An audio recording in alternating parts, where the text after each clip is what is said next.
Hello, hello, hello. Welcome to the Speak Well podcast. We are live. We are live, and we have a guest. She's my friend. She's my sister. She is my everything. She inspires me. She is so many things that I feel like if I start naming, I would leave some things out. And I would introduce her by calling her my girlfriend. She's my good girlfriend. She's my sister. She's everything. I can't put her in one box. You'll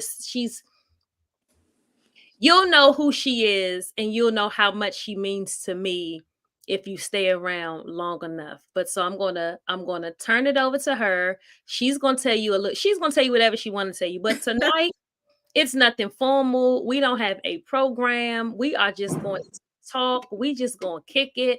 If you're in the chat, say something so we know you're here. Say hello. Say what's up. Say something. But let me just preface by saying this. This episode is for the girls. This episode is for the girls, those girls. And I believe that on tonight, the girls are going to be here listening.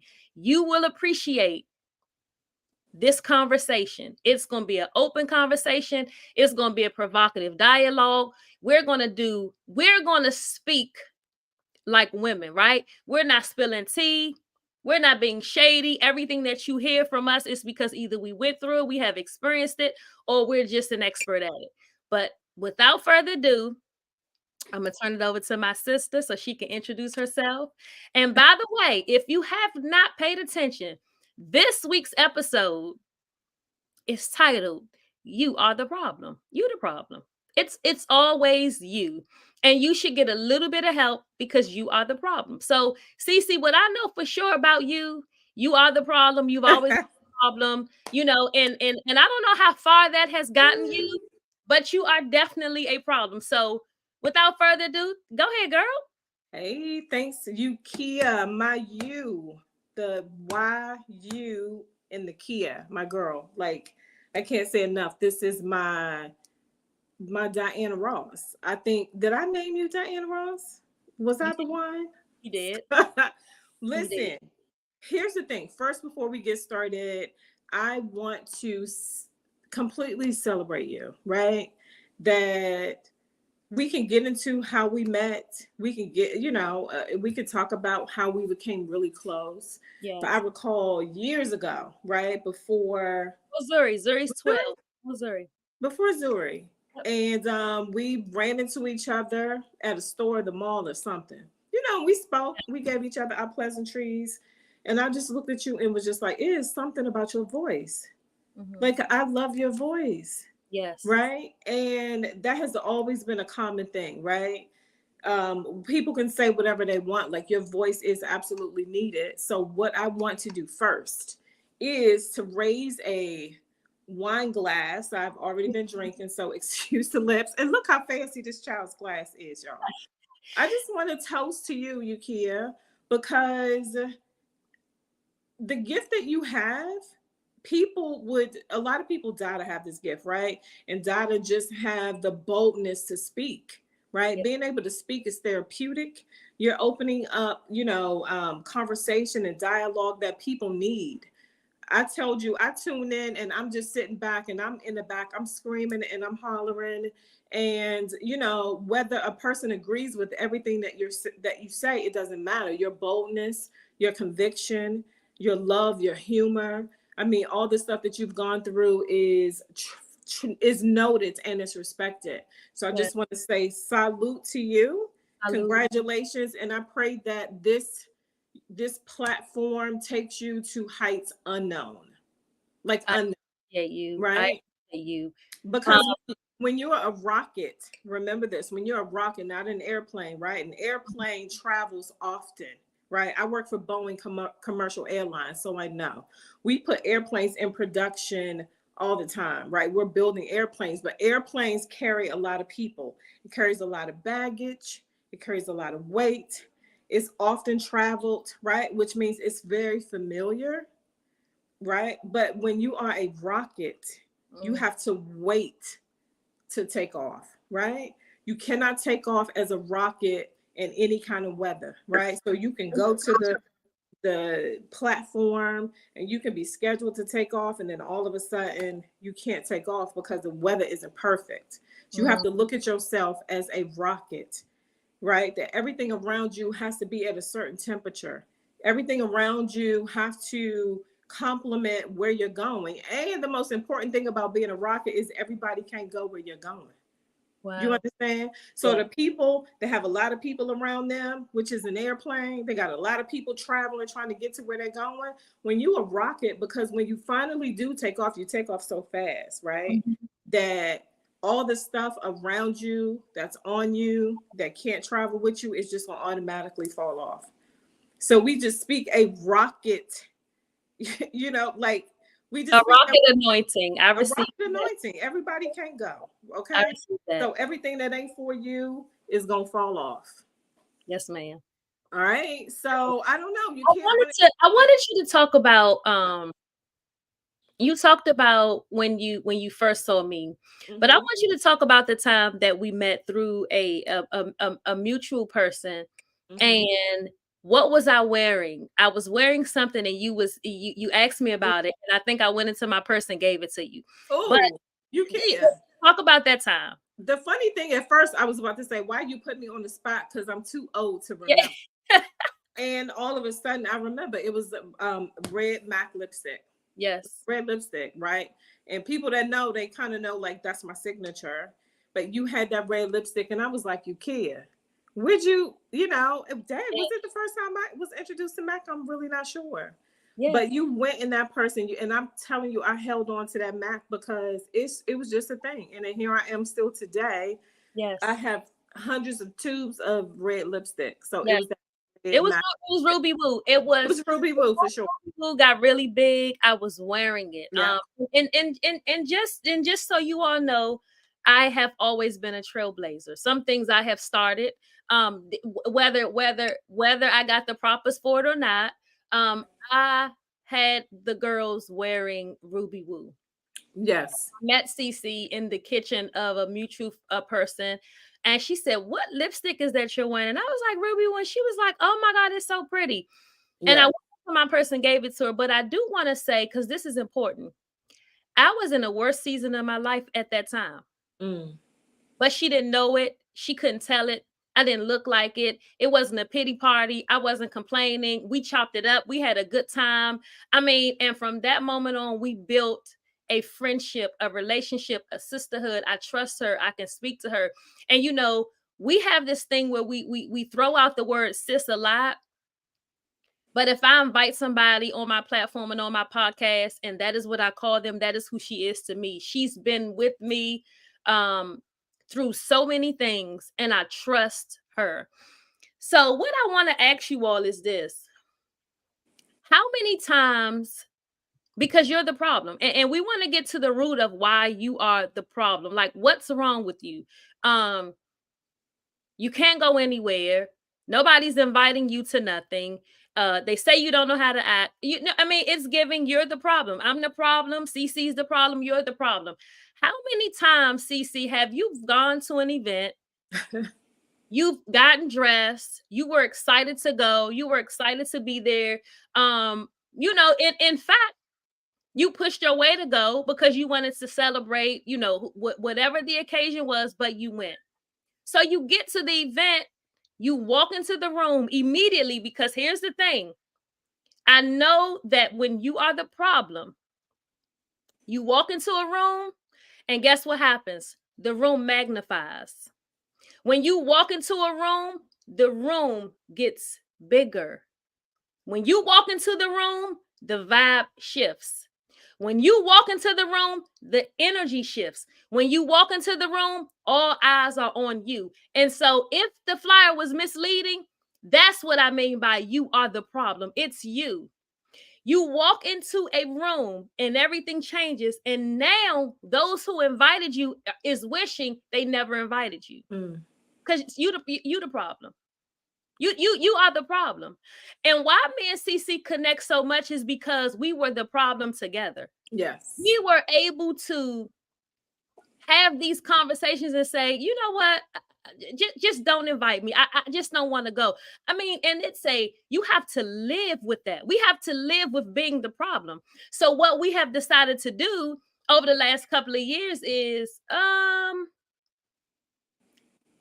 we have decided that we're going to sit with people that appreciate the vibe, the charisma, the look, the big hair, the red lips, the outstanding attire. Listen, if you cannot take what we're doing and what we're wearing, and that's for every lady watching, don't invite me.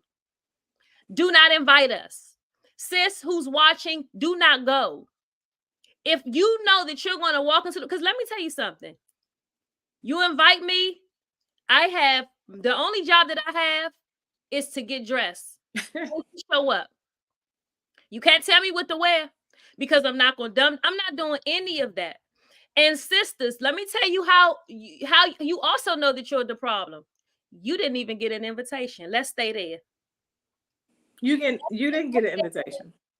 Let's stay there. You didn't even get invited, beloved. You didn't even get invited to the event, the dinner, the birthday party, the vacation. You didn't even get invited.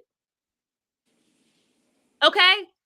Yes, don't invite me because I am the problem. I'm going to come in sequin, feathers, hair, earrings, shoes, stilettos, heels, diamonds, real, fake, pearls, necklaces. I'm coming with all of the things.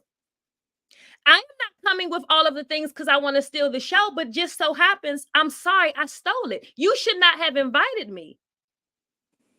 That is a thing in not just the community, in the world, that people are so insecure. And we're gonna slow walk this on tonight.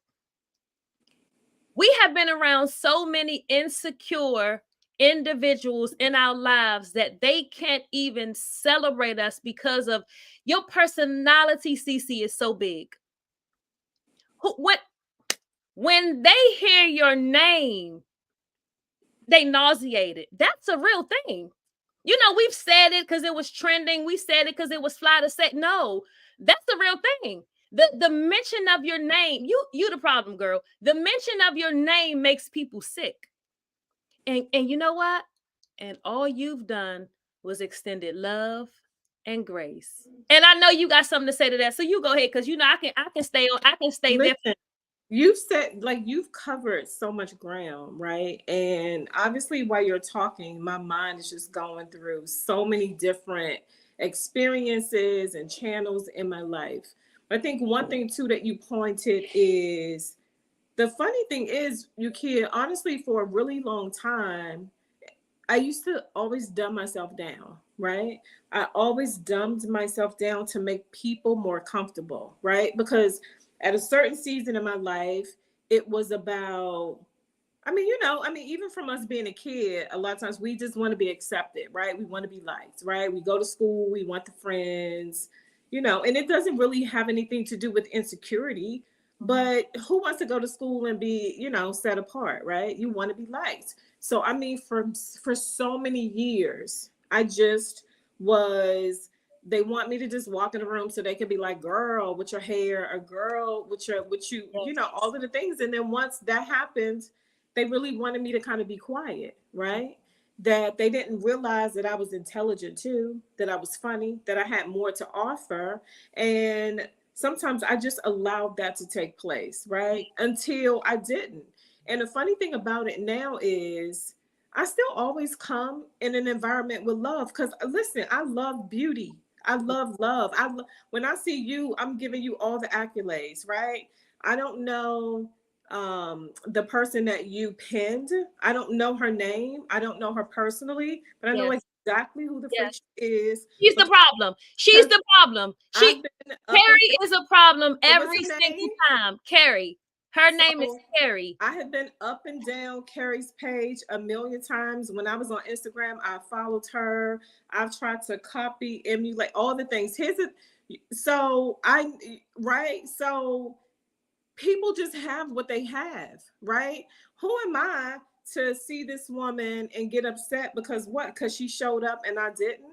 For me, I love being around women that have more than me, right? Because what that does, it pushes me to become better. I Yes. never want to be around someone that has less than me unless for some reason I'm teaching them. I want to be in the circles with the women that is doing it, Yes. right? I like to Yes. say my friend Yukia, y'all see her?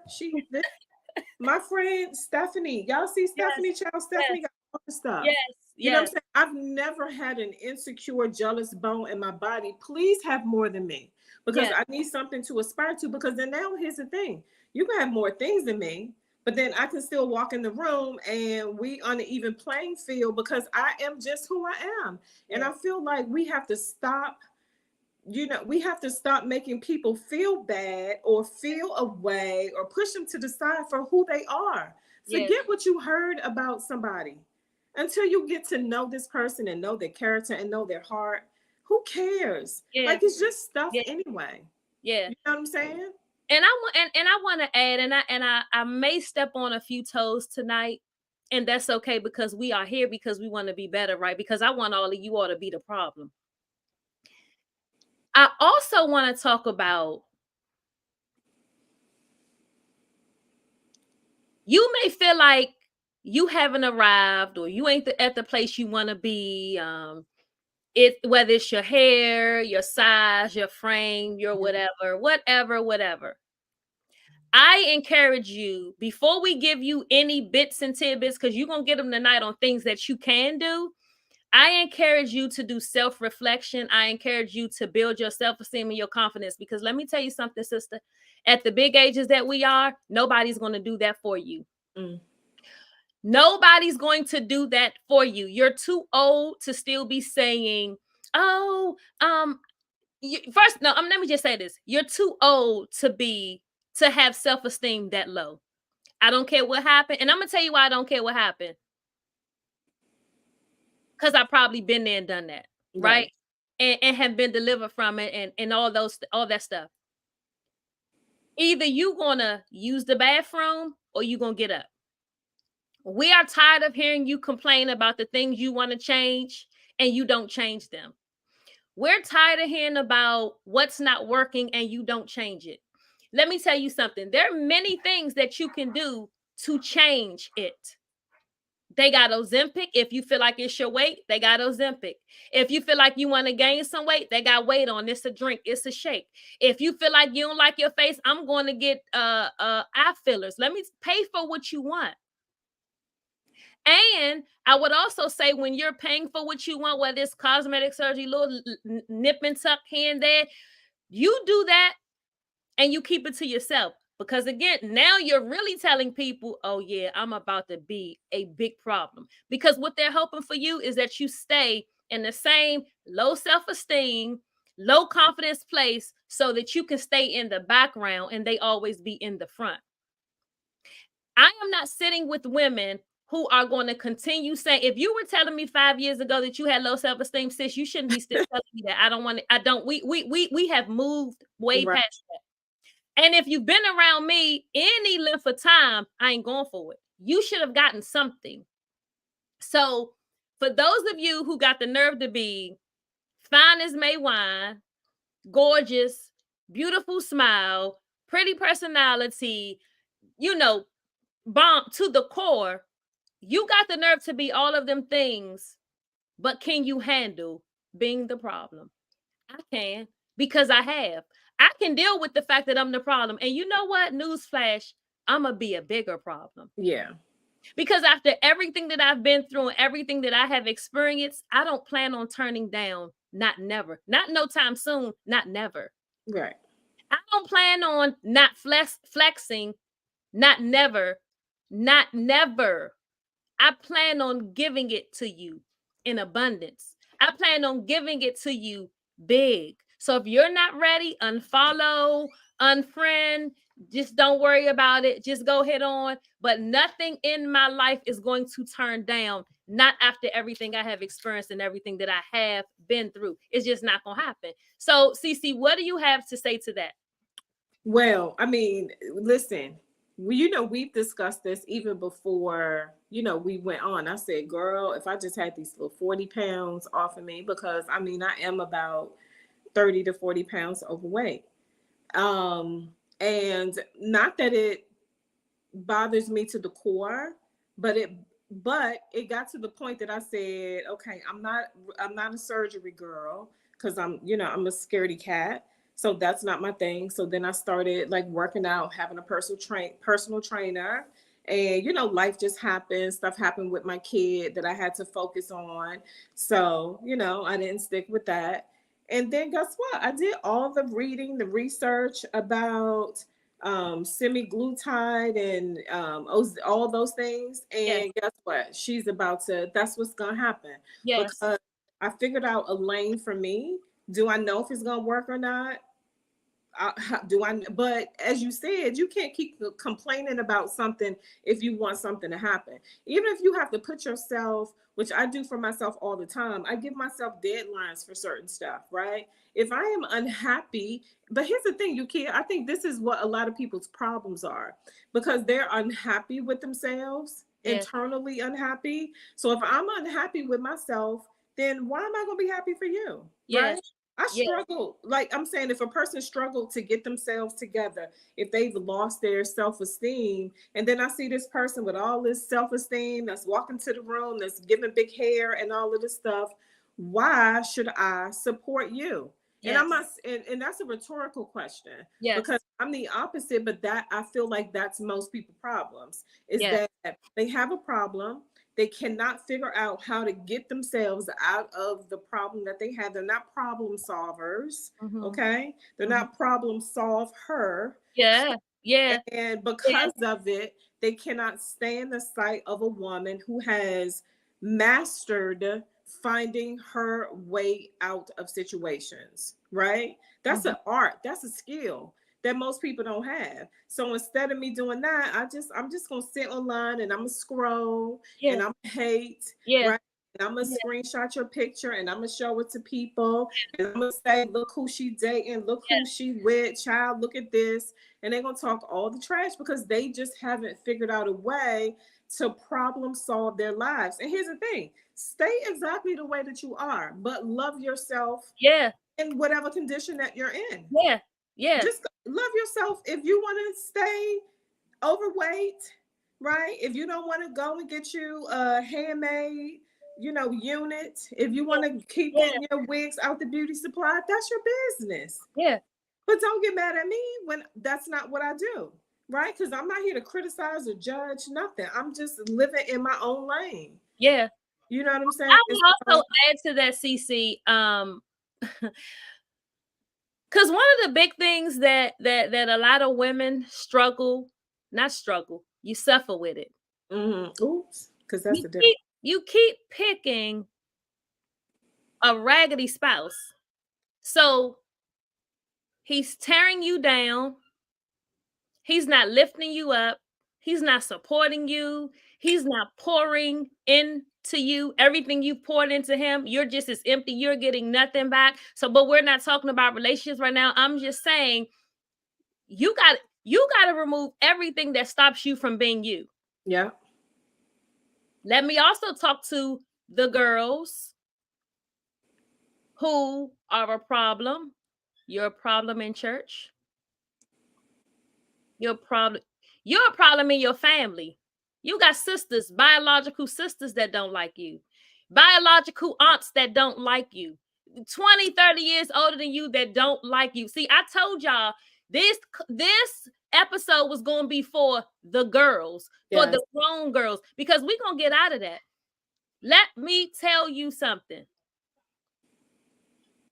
If someone, family, friend, or foe, is not appreciating you, you can feel when you're being appreciated. You can feel when someone has welcomed you in.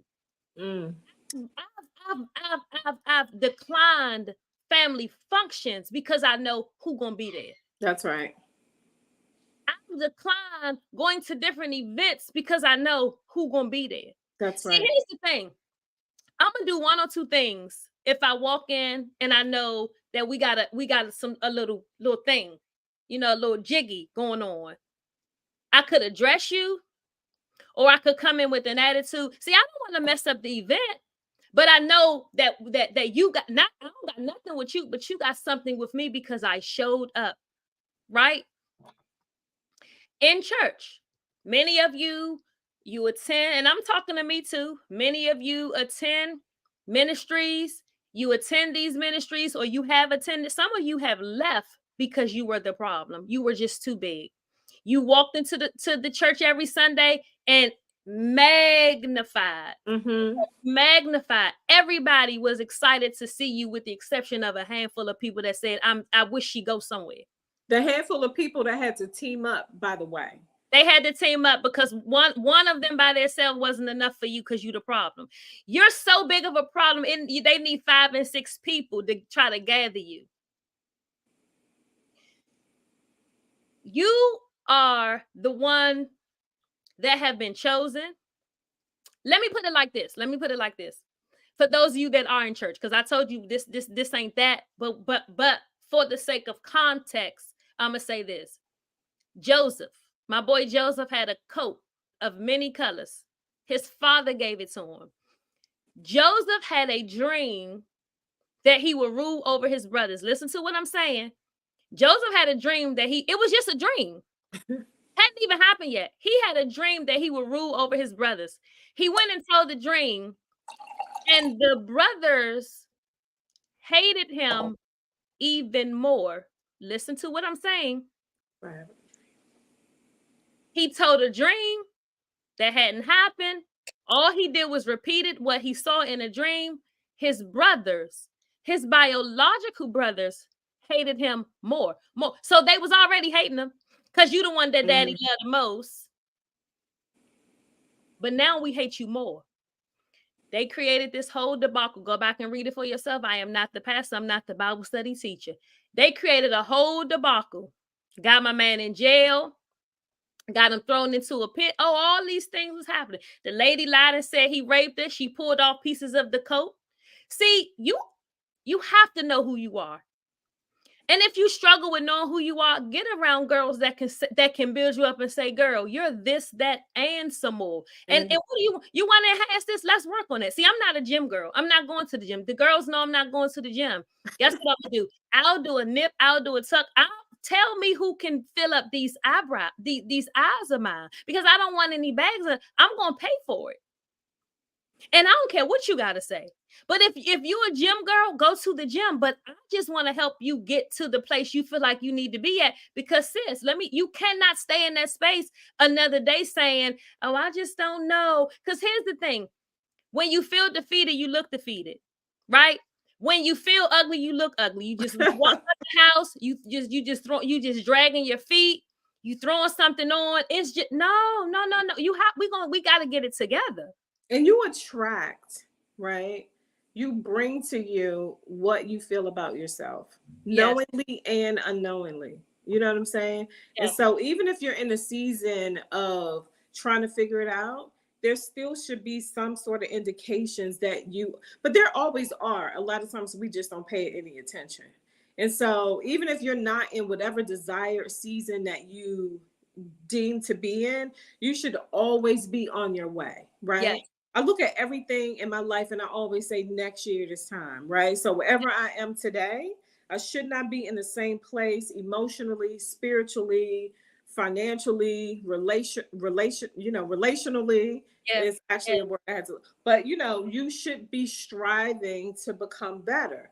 Yes. It doesn't mean that you're going to be perfect. Yes. But if you have a desire in your mind of how you want to live, what you want to drive, what type of friends that you have to first become that. You have to put yourself in those environments. And even if you have to do it alone. And I feel like a lot of people, the problem is they want to bring everybody with them. Like, honestly, as much as I know a lot of people, but I'm still a loner, right? So there are things, I'm not calling a woman or anybody on the phone to say, come ride with me here. Like, that's great. If that can happen, right? You got to know how to read the room. Yeah. You got to know which room you're in, how to read. Some people are just so like sociably, unpolished, and I feel like for a lot of people too, the way that you become that way, like I've worked at some of the top companies in the DMV, right? I worked for the Congressional Black Caucus Foundation. So we put events together. So I know how to be in a room with members of Congress. I know how to be in a room with celebrities. I've been on, stages, VIP. I've done all those things. So I know how to enter a room. And listen, once the event was over, we used to be like, come on, let's go work the room. Yes. Oh, Congressman so-and-so, hello, whether they knew us or not. Right? We just knew how to walk into the room. But that, I feel like that's what DC is about. And it's not about who's doing what the most. It's just about connecting with people, right? And then knowing how to put yourself in certain rooms so that at some point in your life, you can grow and expand within a room. Another thing somebody told me too, but a lot of people don't like to do, is they said sometimes you have to bend down to get into the room and then stand up once you get inside. Right? So you not always the one walking into the room, but figure out how to get yourself in the room, even if that means you got to bend down. And in your history, in your background, you talked a lot about being a server, right? Yes. About serving. Yes. People, that's a lost art, because want to be the one. Everybody want to be the one that people caters to. But when you know how to serve people, everything in this world is really about service, right? It's about customer service. It's about how I make you feel when I connect with you, right? And so just knowing how to serve your way into a situation, because people, and the Bible talks about this, and we know that this ain't that. But people think more of themselves than what they really are. Right. And I feel like that's the problem. The people that should be thinking that they the shit don't. And the ones that ain't should have a couple of seats back. Yeah. The one thing that I struggled with or suffer with, many of you can also attest to this. You've had amazing jobs, employment in high places. You've lost your job because you were the problem. You worked, and we're speaking very transparently. Let me say this. The views on this show and the comments that are made and everything that is stated on this show out of my mouth are coming from me. It is my own opinion. Yes. Right? It ain't set in stone, but I've been around the world a long time, a couple of times, to understand that this is how it works. I've gone to college. I've been in government, whether it's politics, whether it's human services, whether it's I've been in ministries, churches. You have lost your jobs because you sat under a high-ranking Black executive, female. You had a supervisor that's a African American female. And here you come, Cece. Here you come, Ukia. You're dressed appropriately. You're in your suit. You're in your button up. You're not walking around in a pump. You're in your flat or your kitty heel. Your hair is pulled back in a bun, or it's flat. It's a bust down middle part. You're all of that. You are what you needed to be. And somehow she couldn't get it together. Every morning you ruffled a feather or two and couldn't find out what's the problem. You were the problem.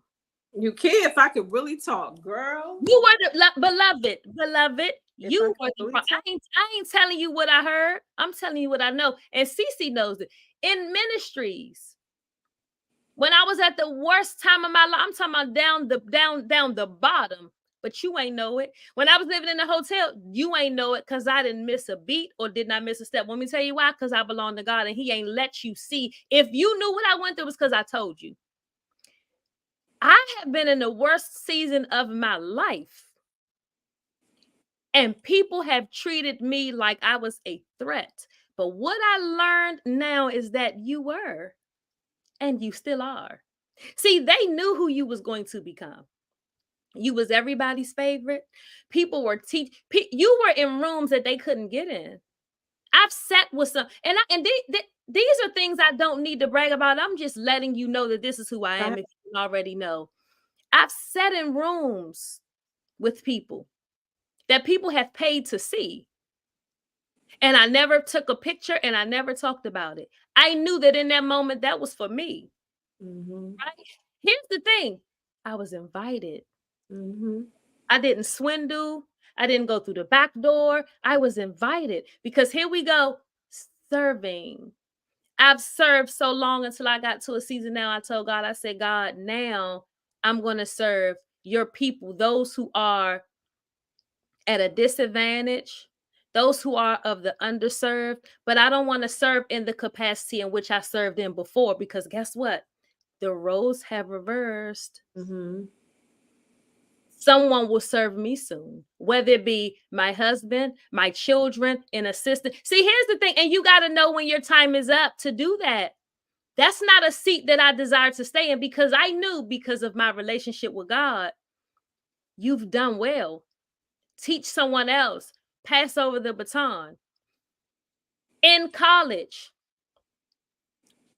if you're open-minded, you would understand this. I would pick my classes based on who the professor was, because I didn't want no problem. I knew I had a goal, and I knew that I had to complete the goal. Who teaching? Oh, Miss Renee Jones. No, I'm a pass. Who teaching? Professor Hacker. He's a black. I'll get in that class. See, women will give you a hard time when they're insecure. They can have a PhD, a master's degree. They can have several of these things. They making more than you. They're driving better than you. But when you show up, I mean, it's this every discourse is happening. Everybody's discombobulated. Things are falling off the wall. People are dropping papers. You have just caused all of these problems because you showed up. Right. Now, many of us have felt bad because we were the problem.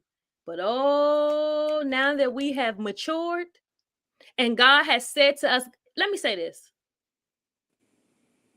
All of my friends and all of my sisters, those that are my friends and my sisters, they bad to the bone. All of them. I'm talking about looks. I'm talking about education. I'm talking about grace. I'm talking about religion. They're bad to the bone. You can't do nothing with them. But in that aspect, but guess what? They're sweet. They're calming. They're nice. Carrie will pray you under a bed and leave you there until the next day. God has blessed me because of my personality being so big. He's blessed me with sisters whose personality are just as big, if not bigger. And we vibe with each other. And everybody has their own thing. Everybody has their own thing. I sit in my stylist chair and she says, Yukia, everybody is still trying to figure out what did you do to, I want Yukia's hair. And they can't get it together. It's a way. It's a thing. Whether it's a finger curl, whether it's a pin curl with a bobby pin, whether it's a flexi rod, be it the plastic ones or the satin ones, you can't figure that out. But again, trailblazer. I started things, and I appreciate the fact that women want to do that. But don't wait a minute. How about the girls that want to be mentored? Oh, you don't want to be mentored. You want to get close enough to see what's going on. So now the one who you once mentored is now a hater. You again are the problem. Because they've been a hater. They came in a hater disguised as a mentee. You know, they listen. I don't need another mentee. And listen, I've had women that have had 10 times what I've had. Access, money, platform. I'm talking about all this stuff, by all accounts. Listen, by all accounts, could have put me on. if they chose to, right? And then to turn around and find out this woman hates my guts. Why? Right? And the same person or people, whatever this, situation, will have to go and gather people to say, oh, girl, she did so and so. And here's the thing, and I will still walk into the room and everybody what you going, and you still not gonna say nothing. Yeah. Yeah. You like I've never understood that. Like it used to bother me before, but now I think it's funny. Yeah. Right? Yeah. Because I'll call all y'all to the carpet and nobody got nothing to say, because really what it is kind of like reverse envy. I mean, or admiration. They really admire you. Yeah. Right? You really have something that they wish that they had. So all the money, all the status, all the things, you can buy all the bags, all the shoes, you can get all the surgery, you can travel and go to wherever you want to go. But there's still something missing. Yeah. Right? And so the person that they hate, when they hate you, honestly, they really admire you. Right? They really admire you. And how dare they say that to you? Because you got less than me. Let me say this. I do want you all to understand that you can be two things at once. Right? Yep. You can be the baddest bitch and you can be the best woman. You can be two things at once. See, they told us you got to be one or the other, because all of my friends are both. Listen, they come in. It's this is the. I mean, sometimes I can't even take them. It's like, oh yes, but guess what we do? We celebrate each other. Listen, so let me say this.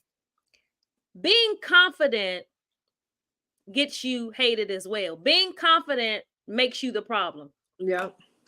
I remember a couple of years ago, 4 years to be exact. Yesterday made 4 years my husband was home. And if you follow me on Facebook, you probably saw some of the posts where I talked about his release and going to the courthouse and how the judge ordered his time served, whatever. But I want to go back to the time that I was up in the mountains and I was driving up in the mountains to visit, and we would take pictures, and my husband would send me the pictures and I would post the pictures. And let me tell you, some of y'all was in the comments dragging me. Y'all was in the comments, baby, doing the absolute most. Down to the y'all devil. was in the comments, baby. Y'all was fighting me for your life. Y'all was in the comments calling me everything and crazy. She crazy. Y'all was in them comments. Y'all was at the breakfast table dragging me. You was at the water fountain down at the job talking trash about how I was a fool and how stupid I was and how crazy I had to been and how delusional I had to been to believe that the man was going to get out. It was some of y'all, but I love you anyway. And if it wasn't you, it was your good girlfriend.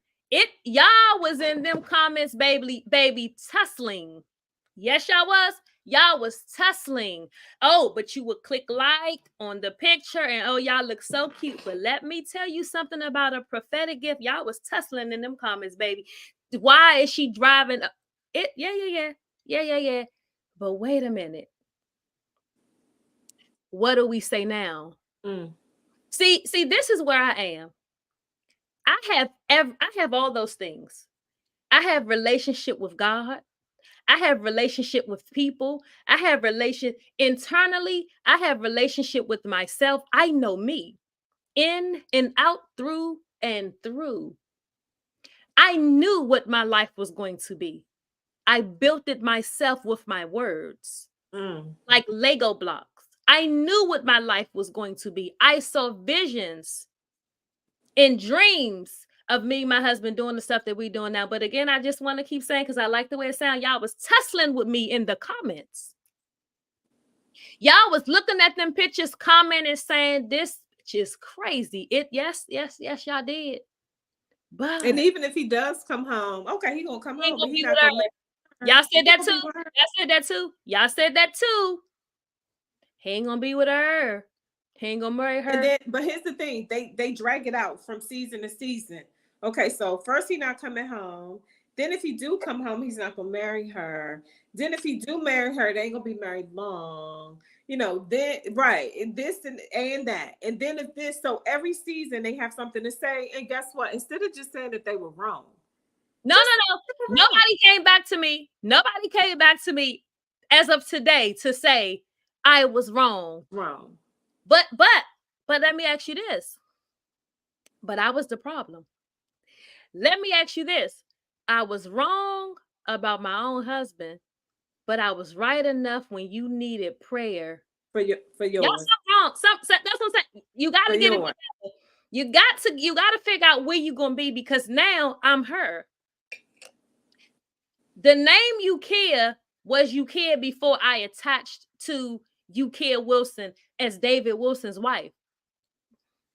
The name David Wilson, he's been who he is before he was attached to Ukia, although we've been friends for forever. And let me say this, because some of y'all think that I started dating while he was in jail. Y'all have been delusional. Y'all have been delusional to think that I became a prison girlfriend while he was in prison. That is delusion. But again, because see, I'm trying to teach you something. What I'm trying to tell you is, when you know a thing, you stand on it.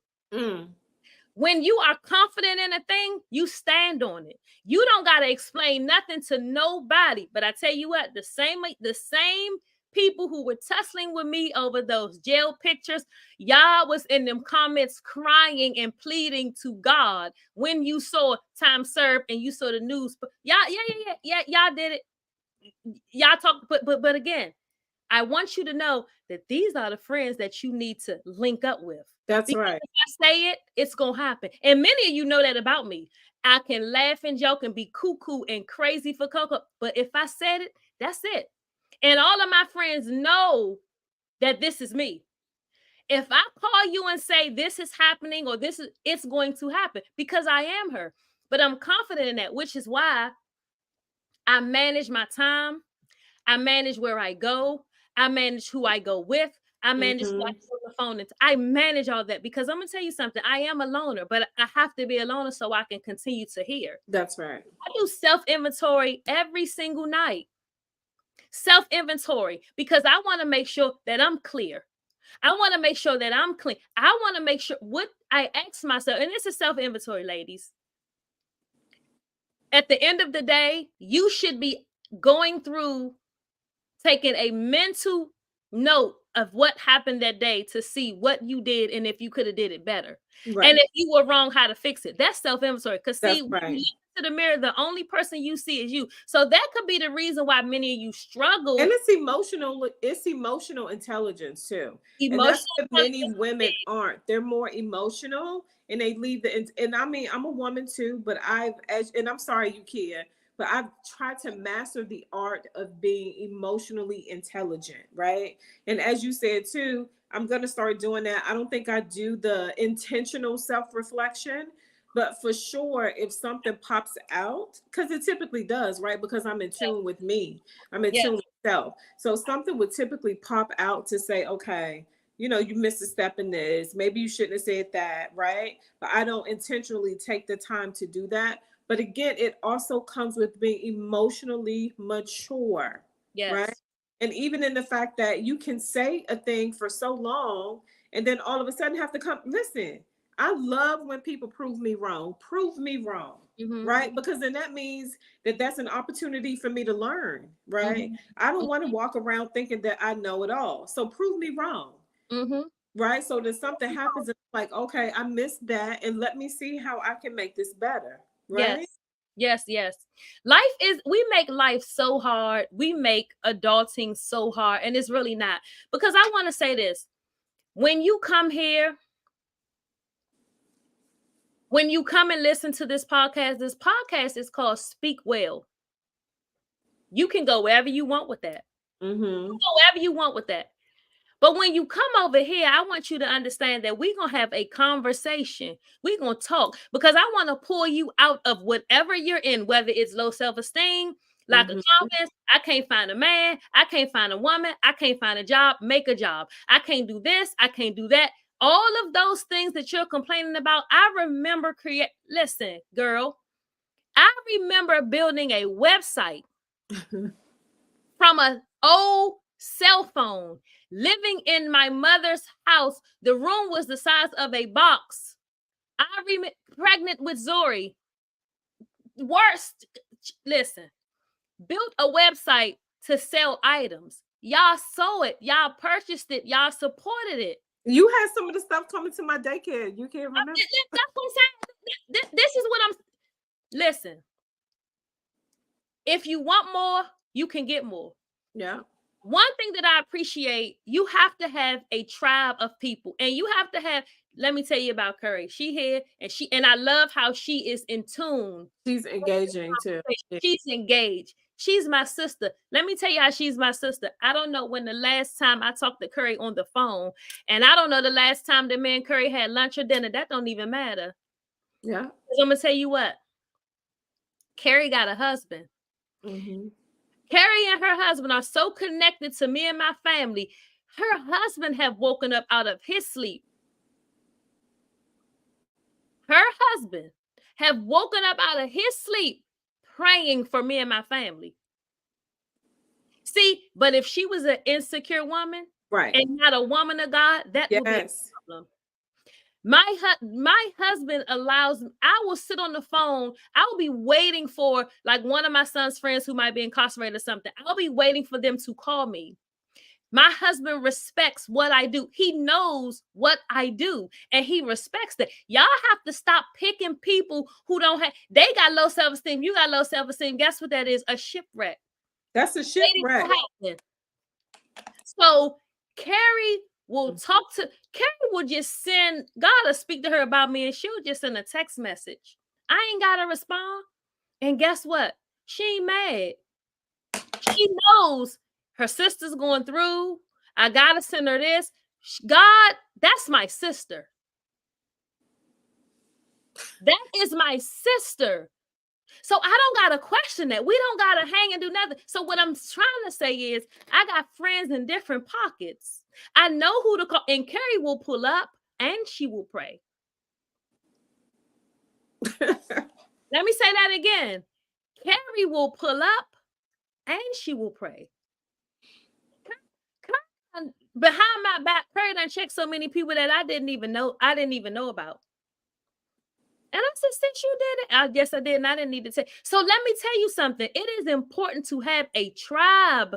And a tribe ain't got to be big, but it's important to have your people in your space that will lift you. I told you all, I've been in a season of grief. I don't know what's happening. And you know what? I haven't asked God what's happening, because what I do know is God's business, right? But I also understand that even there are nights that I can't say nothing. That's okay, because I got friends that will speak on my behalf. That's right. They will speak to God on my behalf. So listen, I'm safe. I'm in a safe place. You know why? Because I have people around me who have created a space for me to feel safe and to be vulnerable. But with all that being said, I plan on continuing to be the problem. But what I've started doing lately, when I know I'm the problem in your establishment, I'm not coming. I'm not coming back. And when your situation is over or your celebration is over, don't call me. Because I'm going to let you know. I showed up. You were shady. Your mother was shady. Your father was shady. Your girl, don't invite me back, girl. I am not coming back, because you told me to put on my things, but my things were bigger than your things. The tool in my dress was more fuller than yours. I'm not coming back. So what I want you all to do is learn how to see where you are. If it's the space you're in that you don't like, fix it. Stop complaining to people. You want a job? Make a job. There are people who are here. We got job. We wear hats. their jobs. People just got their grant money, apply for a I don't care what you do, but you can't come back over here complaining. You know why?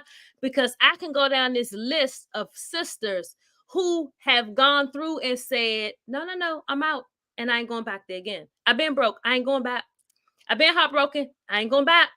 I've been homeless. I ain't going back. So you can't, no. We're not right, Lynn. We're not coming. Don't invite us. But wait, let me stop, CC. Have you experienced this? They want you to come, but they don't want you to come. they don't want you to come because you're gonna steal the show, but they want you to come because you also you break. That's right. You bipolar. I'm not coming. That's right. Because you all the way around. Because guess what it shows? If you show up, CC, and I show up, and Carrie show up, and Linda show up in her hijab, and God knows if Ross show up, if Duke, the party starts when we get there. Right. You don't really want us to come, but you do want us to come because we have made your event elite. We've made your event official. Because people are going to be saying, man, your event was lit. Who was that in the red shirt? Oh. But I ain't coming. I have created my own table. I've invited the girls to my table because this is my table. I'm going to the table with the girls. I'm not going. And let me also say this. You're too big to be there anyway. Don't go. You're too big to be there anyway.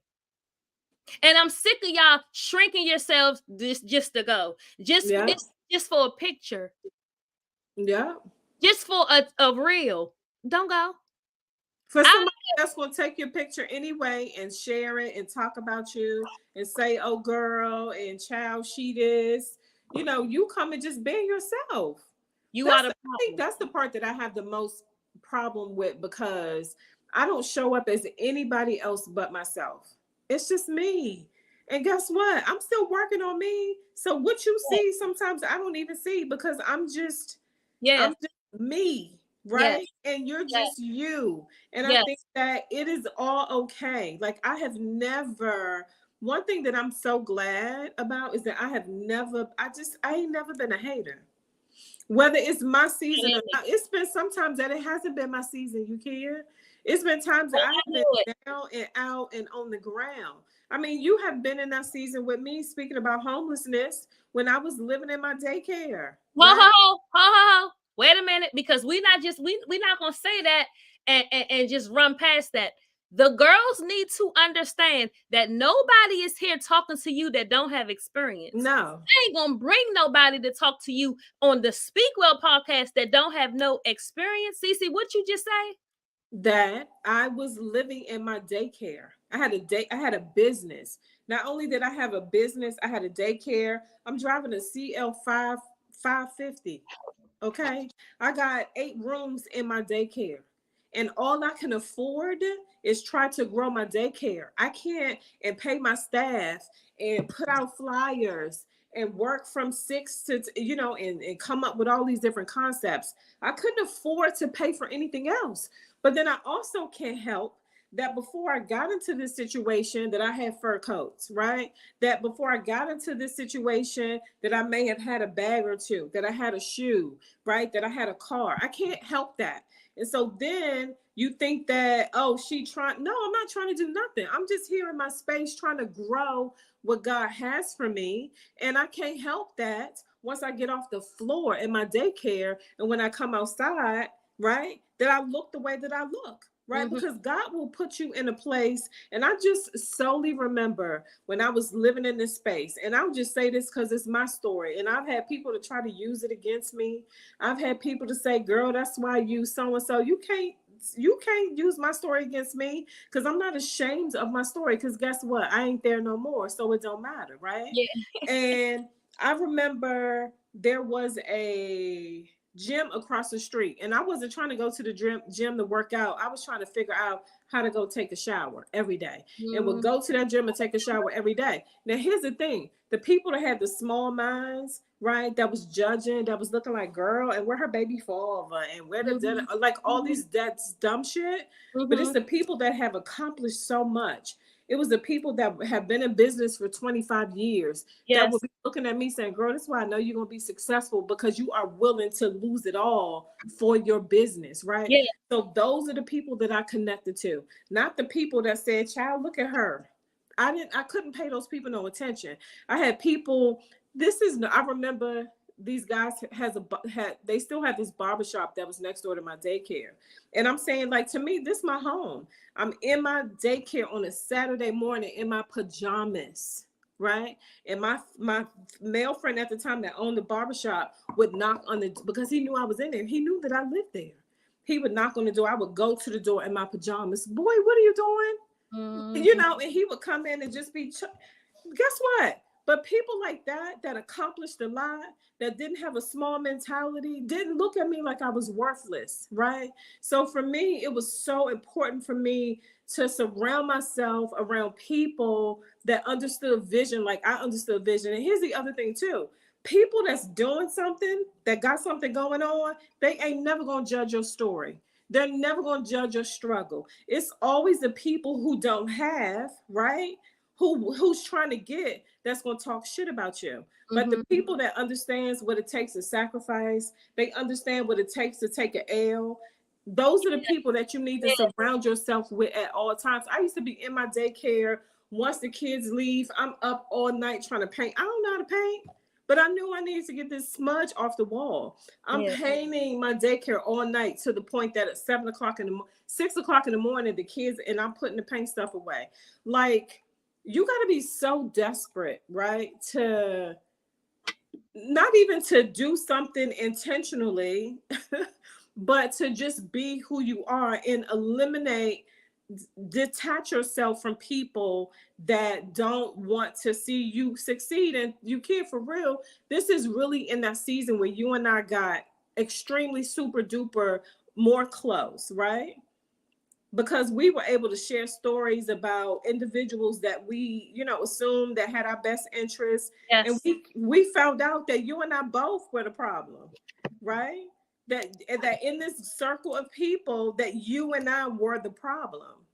And that's what connected Ukia and I, just being like, well, guess what? If we're going to be the problem, we might as well get it as hell together. Yeah. I believe in this. We come out 2 by 2. And what I mean by that, I was just sharing. Can't be humiliated. If I am in a place, I hope you all are learning something. If I am in a place, my friend is in a similar place, if not the same place. We're both talking about we're trying to get to this common place. 2 by 2. Your friend got the same struggle as you or same need as you. Do you know what that means? You're both coming out together. That's right. You're both going to be on top together. I remember going to visit, because I ain't had nothing better to do. I ain't had no job or nothing. I remember going to visit the daycare several times. And guess what I did as a friend? Sat in the chair on the floor, chopped it up. It didn't sit outside if it was not, because that was my sister. I was watching a podcast, because now I'm turned into a podcast girl, because I want to look at other successful podcasters. That's how you become successful, by watching people. My TV is always on a podcast. $1 million worth of game. That's Wallow and Gilly. They were interviewing French Montana. And yesterday, they asked French Montana about Kanye West. And we know people got their rant about Kanye. Kanye got his rant out. In my opinion, I don't think nothing wrong with him. What I think it is, the boy grieving his mother. He's sharp. He's always the problem. The boy is a billionaire because they can't take him. You know why? He gonna say what he want to say. Similar, kind of like me. What, like it or not, I'm gonna say what I want to say, because baby Cat Williams, the truth is the truth. Listen, y'all don't want nobody to tell the absolute truth. Y'all just want to lie. French Montana said a friend walks in when everybody walks out. Wow. When I tell you, he said that last night, that thing hit me. That is when me and CC connected the closest. Because when I would visit that daycare, wasn't nobody there. No. Wasn't nobody coming to visit. See, you need a friend. You need to be a friend, sister. You need to be the friend.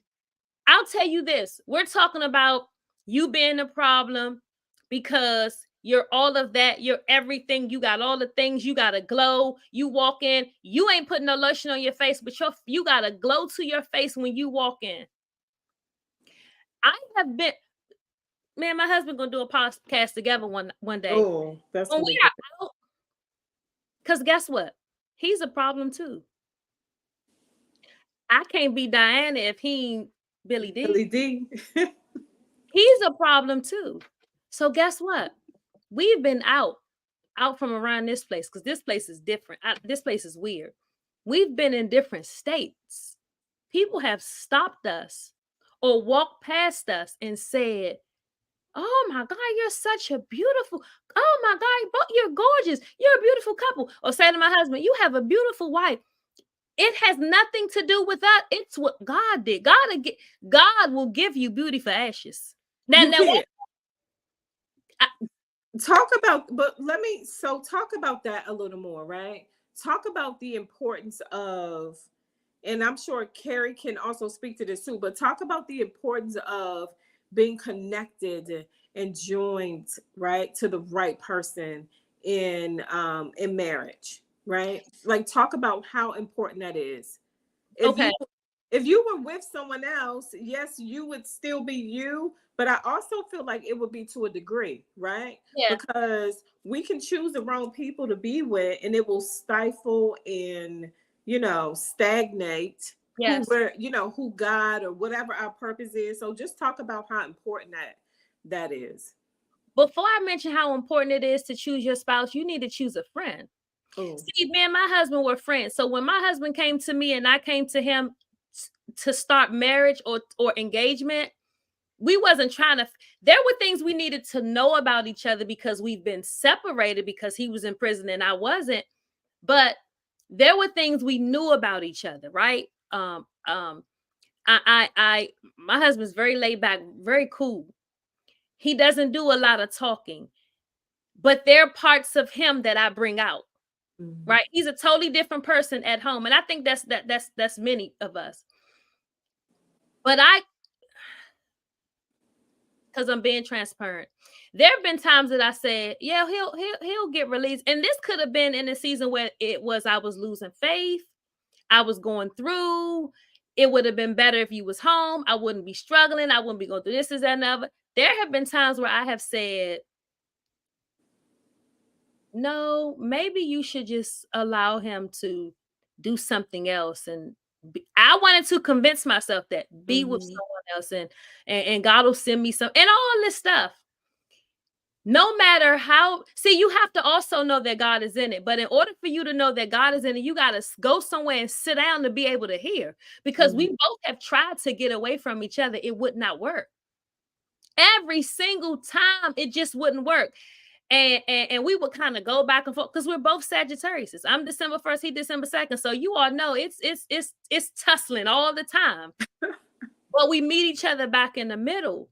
But there were times where I have tried to get away or get out of it because it was like, I don't know. I just don't know. I'm going through. I can't really, all of this stuff. Somehow we'll meet. This is when I knew that I had not made a wrong decision. Is that everything that we had prayed for, or everything that we believed would happen, started to happen. When we got engaged, everything that we asked God, okay, hold on. Let me say this. When my husband got his sentence, he got a sentence of 45 years. I really hope I'm helping somebody. He got a sentence of 45 years, right? And I don't care what y'all say. I'm always talk about my husband because he's mine. But this is also encouraging you too. He got a sentence of 45 years. My husband is very smart. He knows all of that legal, all of that stuff. He told me, he said, all I remember was when I got my sentence all I remember in trial was me saying, hurry up and give me my sentence so I could work and try to get out of here. I don't have nothing to say. I don't have nothing. Just sentence me so I can go and get started. The judge that sentenced my husband had basically stripped him of his ego, his manhood, because he talked to him crazy, right? Everything that my husband would petition or was sent to the judge, it would get overlooked. It was a mess. Someone called me that I had not seen or talked to in years. I was still doing the work of praying and talking to God because I knew other people would just think something was wrong with me. But I was talking to God. I was talking to God because I knew what I knew. I was talking to God. I started praying. I said, there's something in his way and it has to move. There's something in his way. It has to move. There's a mountain in my husband's way. And at that time, he wasn't my husband. He was my friend. So I'm still fighting and advocating for my we are always friends. Mm-hmm. I said, God, something has to move. A young lady called me and said, did you read the paper? I hadn't read no paper because when she called me, guess where I was? In my mother's house, in that box, depressed, laying across the bed, face turned to the wall. I said, what paper? She said, the judge that sentenced your husband has stepped down. Now, wait, that ain't it. Judges don't step down. They basically die out. Mm. I got the article. I read it. Someone came back 30. I'm talking about God. Someone came back 30 years later and accused this judge. At that said time, he was a prosecutor of sexual assault, rape, something. But y'all was tussling in the comments. Y'all was tussling, fighting me tooth and nail in the comments. Mm. So guess what? The mountain has been removed. So now that's right.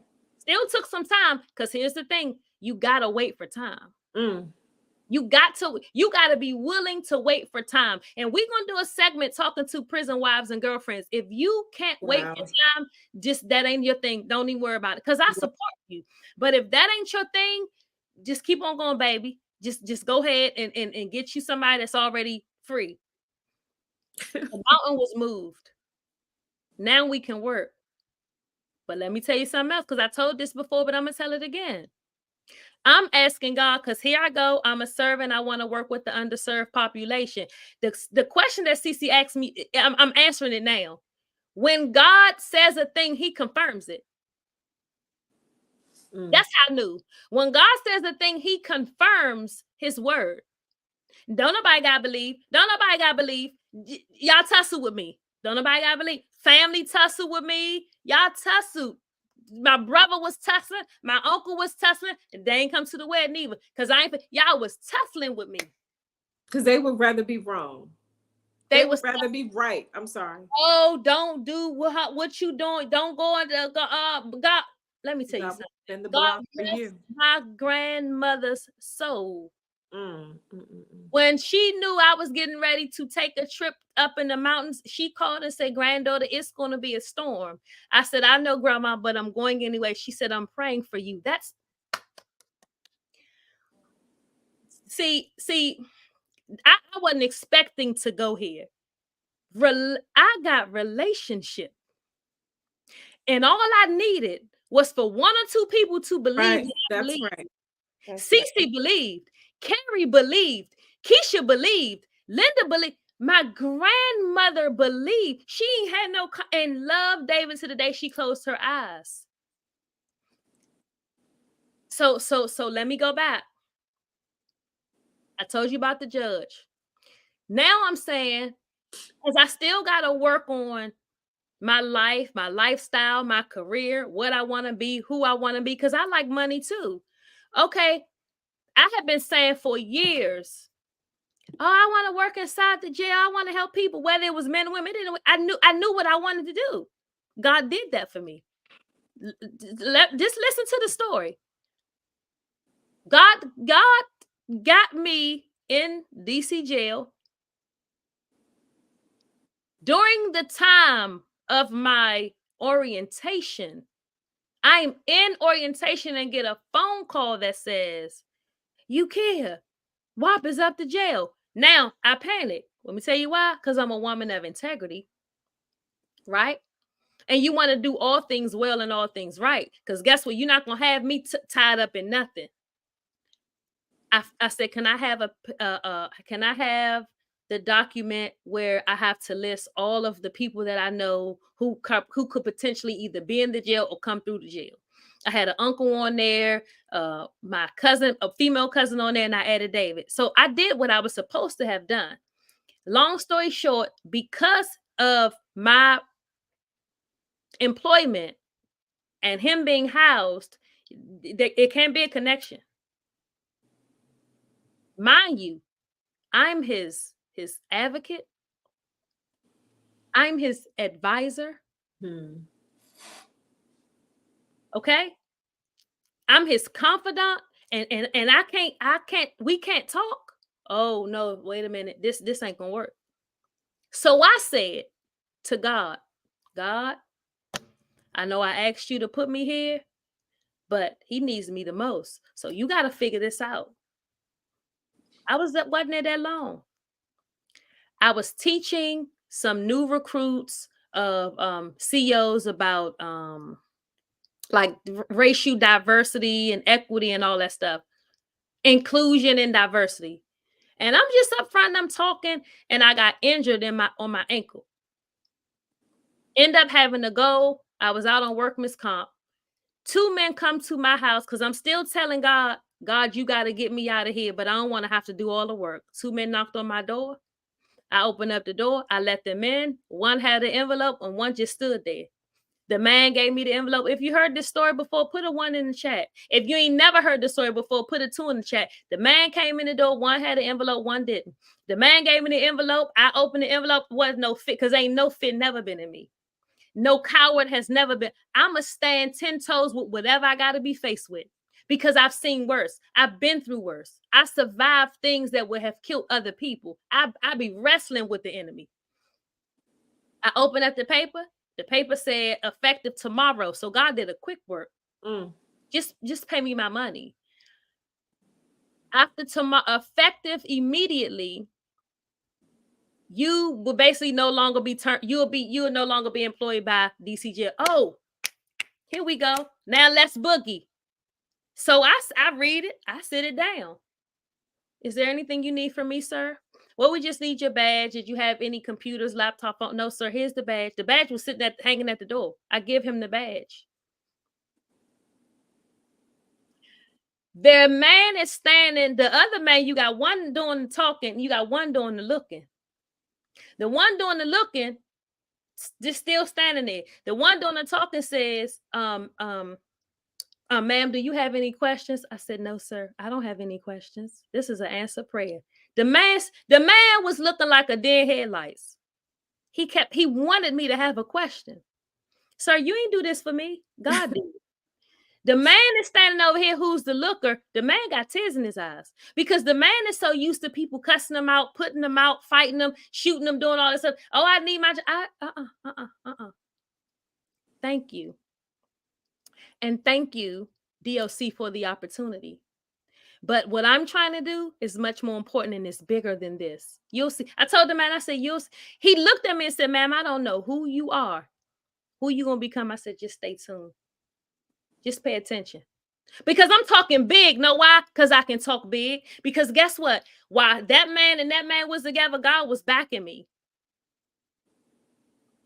God confirms. I didn't need to have no comment. I didn't need to gather the girls up. I didn't need to have a family reunion and tell them what the decision was. The decision was made. It was nothing nobody could have said or did to me or for me. It was made. So God got me out of that. Now we can make phone. Now we got the lawyer. Now we done been given a new lawyer. Good look. We got the lawyer involved. So now let's get this show on the road.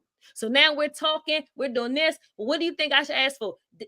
I think it was 7 to 21, 6 to 18. Here around here somewhere. David, whatever. If you listen, put it in the chat. Whatever. Like, I'm gonna just say they were the government wanted to give him, don't quote me, go read the case, 6 to 21 or 7 to 18, something. But in my mind, I'm thinking 18 sounds more, 18 sounds more right because you've already done 18 years. So here we go. Now, this is where you all came into play. I knew that I had to get on my job. So I started a whole campaign. Y'all tussle with me about that. Y'all tussle with me about that. She's doing all of this. They making t-shirts and whatever. It's just a waste of time. Is it still a waste of time? I have a husband. You don't. And the one that you have ain't yours. So now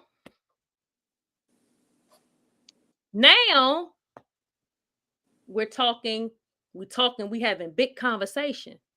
So I told everybody, give me a letter, people that did not know my husband supported my husband. People didn't know my husband wrote letters for my husband because they believed what I believed. So I said, okay, we're going to do these letters. We're going to get these shirts. This is what we're going to do. So now we finally got a date to get back in court. I'm not nervous. Well, yes, I was, because my friend Burry, we in the court, filled up the courtroom. The courtroom was standing room only. We had never seen nothing like it. All I remember is asking God for time. So I specifically said, God, just give him time served. So we said to his lawyer, we want that 7 to 18 or whatever that 18 number was. He said, okay. He told the government, we show up. The judge walks out into the courtroom. He kind of had a smile, not a smirk, but like a smize almost, and said, oh, wow. I'm going to tell this story every chance I get. So if y'all tired of hearing it, just log out. He said, oh, wow.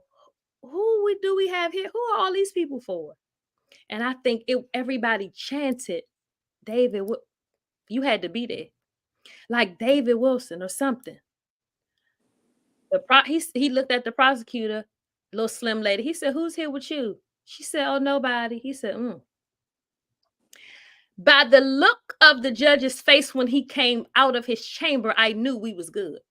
But I didn't want to celebrate at that moment because I was so nervous before my stomach. It was all this because you just didn't know. You believed God, but you ain't know what was going to happen in that moment. People spoke their piece. The judge spoke. Prosecutor spoke. Lawyer spoke. David gets up. He reads. He reads whatever. I think he probably read something that I wrote because, again, it's me. That's what I do, right? So the judge says he listens. He redeemed David. He reaffirmed David. He spoke life into David. So he did the opposite of what the first judge did. He said, and this isn't verbatim, but I'm paraphrasing. Mr. Wilson, you've been in prison for this amount of years. You've completed every program. You've been in the United States Penitentiary. You don't have any points, any infractions. That's rare. That's unheard of. So I give you time served. That ain't it. The judge gives my husband time served, and then the judge says, okay, so we give you time served. So now what happens? Because I've never done. Listen, this is when you know it's God. Because when God do it, he'll do it for you you'll be the first. Because it'll be, eyes have not seen, ears have not heard. The judge asks, so if I give him time served, what do I do? What do I do next? The prosecutor spoke and said, Your Honor, I just had a case like this, and this is what you do. She walked the judge through. If I'm lying, go find the tape, and you go listen and you read it for yourself. He said, well, do I send him? Do he walk out of here today with his family? Do he go back to DC jail? Do he go back to Kentucky? The prosecutor said, no, sir. He'll go back to the jail. He'll be given to the marshals will release him.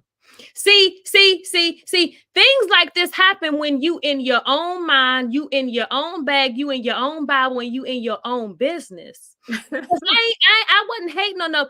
And while all this was happening, when my husband was 5 or 6 years prior to him even getting out, y'all remember I had a paper where everybody who was locked up, I put their name on the paper. Your loved ones was coming home. My husband wasn't home yet. So what you make happen for others, God will make happen for you. I live by that. So I don't know what y'all be doing. I don't know how y'all be getting tricked. I don't know how y'all let y'all friends trick y'all. I don't know. But I've shared enough with you all for you all to know that girl's story is powerful. It's supposed to be. That's why I'm saying I'm gonna tell it every time. I have so many testimonies of how God did a thing for me, but this is important to share because some of y'all have lost so much faith. You can. What about when I say this picture should have been a meme, it should have went viral. When he was released, and what did you do? You bent down. You got your and did what? Bent down, took the shoes off that he came out in and put new shoes on his feet. See, that was even big. But let me tell you something. Here we go again, because I want to set the tone and remind you, y'all tussle with me. Y'all, baby, but again, you tussle, now you believe it. You tussle. I'm so glad that I had sisters and brothers that stood with me and said, no, wherever you going, we going with you. Whatever you want to happen, we going with you. See, I have been praying for people, loved ones, to come home. And wait a minute, CC, because I think I said this to you. If it's in the Bible, it has happened. If it ain't in the Bible, no. I said to God, I don't know any. This is just how me and God talk, because y'all be scared to talk to him. You are afraid to peel yourself and be naked even in front of God. Right.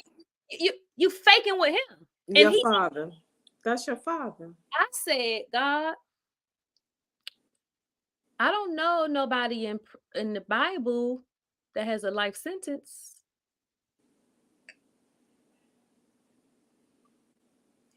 I petitioned God. I wrestled with God. I believe that I even shocked God at the question. I said, God, wait a minute. He can't be the first. If I believe the Bible, show me who did life. Show me. Couldn't find it nowhere. And that's when I knew. That's when God stopped. Then God started playing chess. That's when I knew. So there's nothing you can talk to me about when it comes to fact. I can speak and I can speak. I don't gotta play big. I am big. Because I have receipts. That should be on a t-shirt. I don't play big. I am big. I have receipts to prove to you that these things are true. These things have happened. Some of y'all walked with me. Some of you saw it and believed even more. Some of you saw it and couldn't get yourself together. You still was tussling. Some of you saw it and left. You thought you left me. No, you didn't leave me. My companion was coming. So CC, so I'm saying when God says a thing, he confirms it. He confirms it. You sitting around going back and forth talking about, I don't know. First of all, go somewhere and sit down. You got to sit down long enough so you can even hear. Right. You're outside too much. You're on the phone too much. You're in the club too much. You're even working your job too much. You can't hear nothing. You are sleep deprived. God speak to me in dream. One thing I ain't gonna do is miss no sleep. Y'all won't even sit still long enough so that you can hear. So you take the lazy route. Oh, sis, I'm trying. I'm rerouting you. Because if you seen it with me, he's no respecter of persons. Yeah. You don't need me no more. I gave you the game.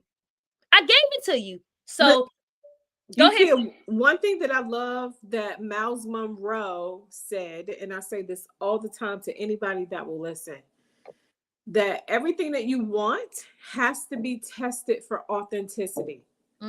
Everything that you say you want has to and will be tested for authenticity.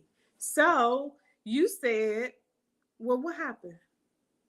I just see me. Where you at, you? Okay, so I'll finish it. You will come back in. So everything that you say you want has to be tested for authenticity, right? So when you say you want a thing, right, whether it be you dropped out, so whether it be a mate, a job, a career, a certain look, it is going to be tested.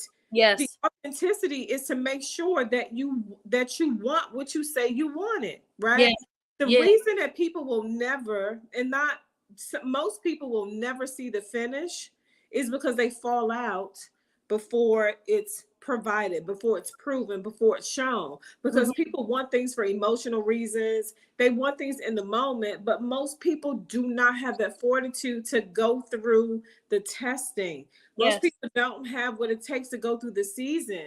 And God will always bring people around you to bear witness. Yeah. We all bore witness. We bear witness to what was going on in your life. You always have to have people around to be spectators, whether they're celebrating, because even if you go to a game, everybody ain't for the Commanders, right? But people are always there to see what's going to happen, who's going to win. God will always bring people around to watch, to spectate. He will do his good work until the people gather, right? But if you care in the game, right, said this is what I want. If the kid would have said, nah, it's too hard. I don't like being alone, right? The people are right. I am crazy, right? I need something right now, God. If you would have given up, nobody would not have been witness to how good God is, to how perseverance and suffering. See, people don't want to suffer because the Bible talks about suffering as it relates to love. Right? People don't want to, they don't want to long suffer, right? And so the fact that a love not tested cannot be trusted. Can't be trusted, right? And sometimes you got to be willing, you have to be willing to go out on a limb and say, okay, God, pass me the ball. Because I asked God, give me the ball. Put me in the game, coach. I asked God for that because guess what I knew? There was nothing that I had already, everything I had already experienced had prepared me for what happened after, right? Absolutely. But me and God, toe to toe, flat footed, 10 toes. Put me in the game, coach, because this is what I knew. Your biggest ministry have given you the most trouble. Absolutely. So while I was up saying, oh, I wish I could just sit up with my husband and watch Power, right? We're able to do that now. It wasn't a watching Power. It's what show is that? Oh, that's you watching TV. Oh, we gonna watch it. It's that now. But I asked God, try me. And now I am a living testament standing right here. Yes. And it don't happen like that. It just don't. And I will also say this because God confirms. And God ain't gonna send you nothing to shipwreck your life either. No. Y'all, not God. He is not gonna send you a bomb that's waiting to go off. No. You're gonna need some patience, of course, because you're working with two individuals who are learning, who are still learning themselves, all of that stuff. Right. But I do know this. I know what I prayed for. And I'm not saying it's been easy, but what I know is God has not left. And upon the release, it's almost like the stars were aligned for him.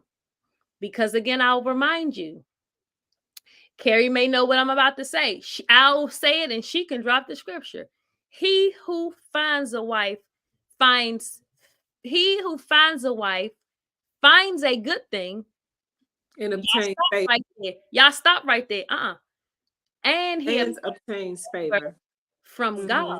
My Yes. husband has favor with God and from God because of who his wife is. Y'all can say whatever y'all want to say, but y'all know the truth. And so if you want a thing, you want the anointing, you want the confidence, you want to, because I'm going to continue being the problem. And now you got a double problem. Yeah. Because y'all tussle. Now when y'all tussle with me, I don't even say that, because when it comes to a wife, he gonna play with. So I just let y'all tussle and just be like, let me just close it down, because he don't even need to know all that. But you gotta be willing to believe for the thing that you want. If you don't believe it, how you want me to believe it? Right. If you don't believe it, how you want me to believe it? But what I will say is this.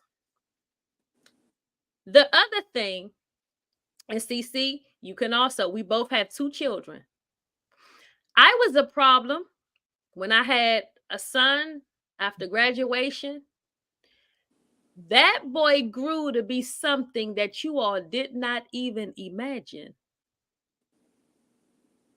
He in there somewhere. Cute. Y'all talked, you chatted, you whispered, you got busy, you did all of that stuff. But guess what? You're in his DM, sis. Or you're in his DM asking for a job. Or you're in his DM asking him, oh, help me get in tech. The boy makes more money than half the people that said she had that baby and ain't nothing gonna come out of that. See, y'all, and then here comes Zuri Dream. Y'all always, and I'm not, when I say y'all, I'm not talking about y'all, but I'm talking about the people that's gonna come back and watch the replay. Right.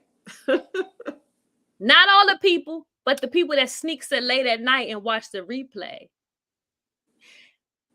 Y'all was saying it's over for her. She's done. She's finished. But I would like to tell you we're just getting started. From Sweet Zuri, it was me that had bags manufactured from Africa. That was me. I did that. That gave you bags that nobody had. That was me. It was me that started the Farewell Agency, the first of its kind, none other like it in the DMV. Someone said to me, I want to have you do a business plan, but I want you to look Google for a business like yours. I said, it ain't none. She looked at me just as crazy. It ain't none. That was me. People may be doing it now, but that was me. Right. That was mine. I made it cool to be with a man in prison, support him, get married, have a life, do business. I made that fly. That was me.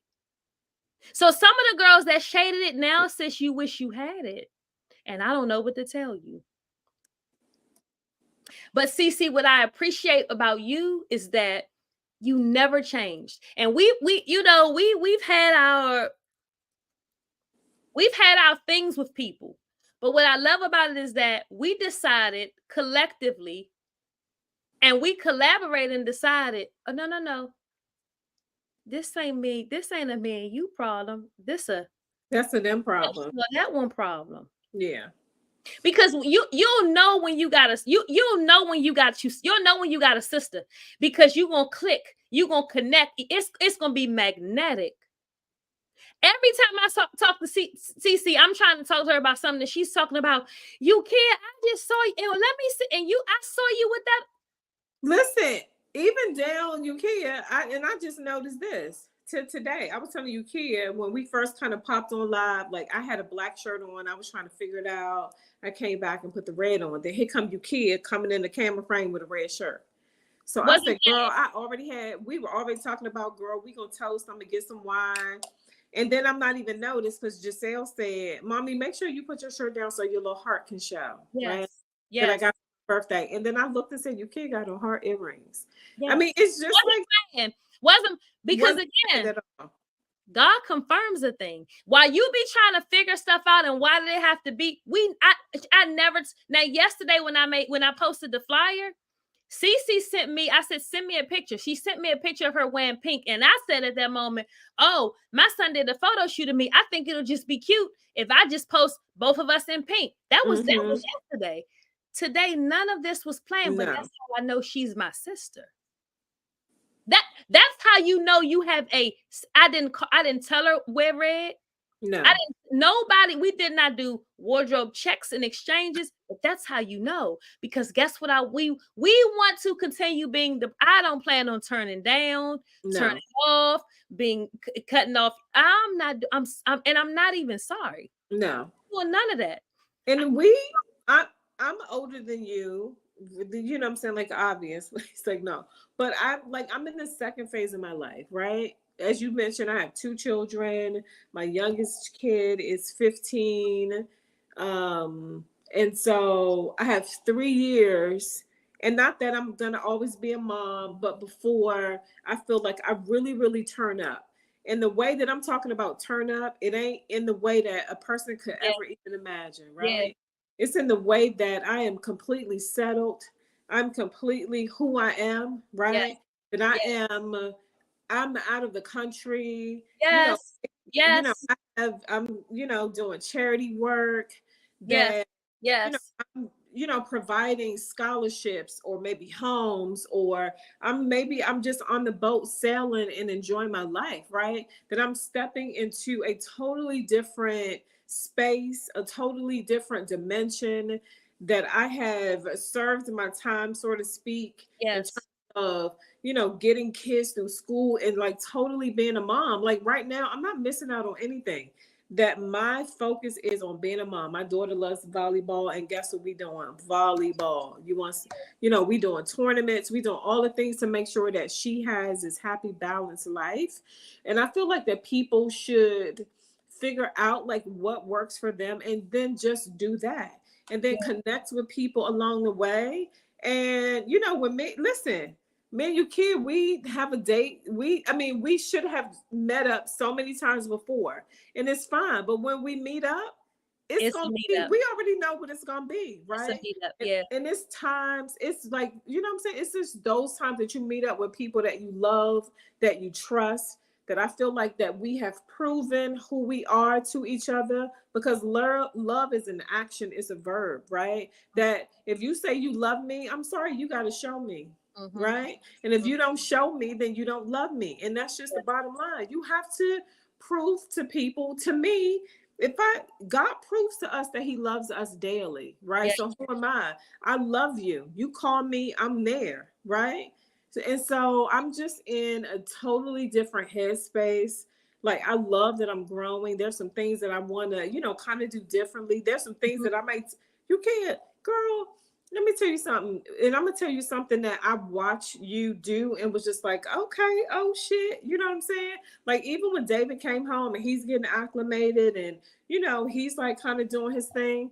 You was still dressed in outside. You wasn't, because I'm a homebody, right? So it's easy for me to get, my man, and I'm bunned up like he doing his thing, but I'm in the house. And you was like, no, ma'am. I'm outside too. Listen. And I was just like, oh, for real, that's what we're doing? And I said, okay, yeah, that makes sense.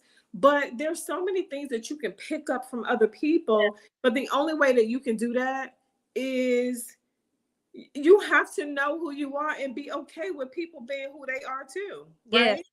And like, we're both a problem. And so that means that even in the times that you doing what you doing, I look at you and I'm like, okay, I can use that too.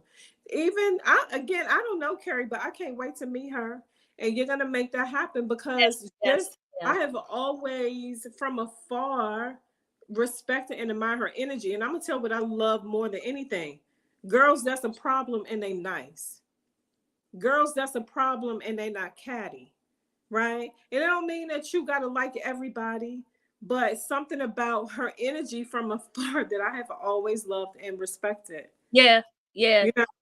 And that is who she is. I am so grateful. And I don't even know if she knows this. Yes, she does. I am so grateful for her being my sister, that I can't even put it. I'm so grateful for her and her husband. I can't even put it into words. Yeah. I am just grateful for having, because she's not gonna play. She ain't gonna be with no circle of girls. It's gonna be Mhm. her and her little family. And guess what? But she's not to be played with. Right. And neither am I. She's not, she ain't gonna, she's just not gonna let you do it. The one thing that I wanted to say is I talked about it a little bit when Mhm. I first started. Body enhancements. Mhm. Sis, if there's something that you want to do, you should go and do it. Mhm. Right? What most people don't know, I'm a fairy godmother. What is that? I prepare girls for cosmetic surgery. So I wear many hats. Why wouldn't I share that? Because you're not in my surgery groups. I teach girls how to prepare for surgery.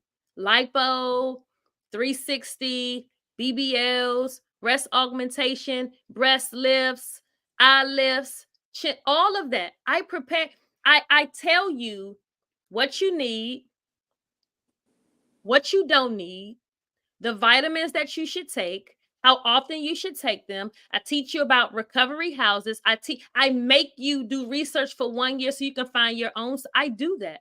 But y'all Mhm. need to get involved in that, because you know what? Y'all all are our audience for something else. Right. I have a surgery group of 7,000 girls.